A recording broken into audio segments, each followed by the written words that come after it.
Welcome to this lesson on power, part of our energy series.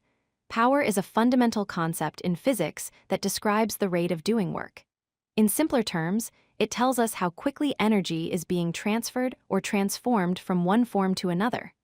Understanding power helps us compare how fast different processes use or produce energy. So, what exactly is power? Power is defined as the rate at which work is done or energy is transferred. The key word here is rate, which means power is all about how fast something happens. It measures how quickly energy changes from one form to another.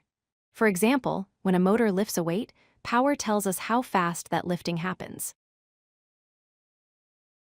The mathematical formula for power is P equals W divided by T here. P represents power, W represents the work done, and T represents the time taken to do that work.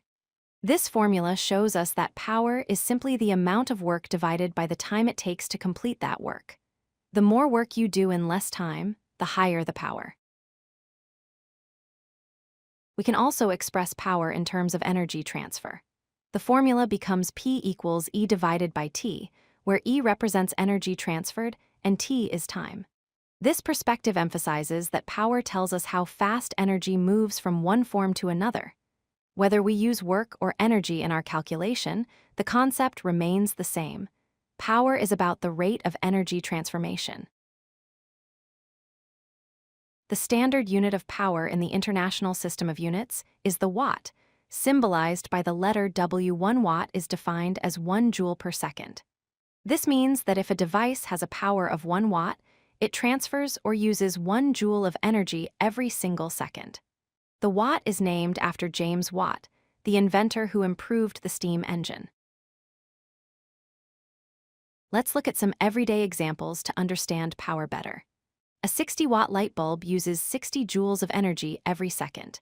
When comparing running to walking, running requires more power because you're doing more work in the same amount of time.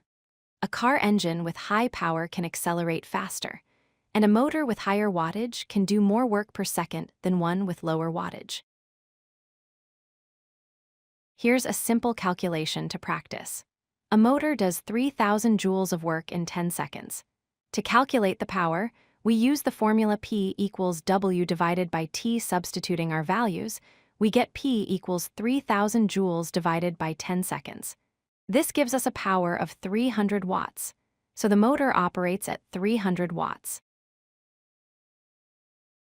Let's summarize the key points. First, power is the rate of doing work or transferring energy. Second, the formula for power is P equals W divided by T, or alternatively P equals E divided by T. Third, the SI unit of power is the watt, which equals 1 joule per second. Finally, remember that higher power means faster energy transfer. Understanding these concepts will help you analyze energy transformations in various physical systems. If you like this video, hit that like button and don't forget to subscribe. Visit codelucky.com for more such useful content.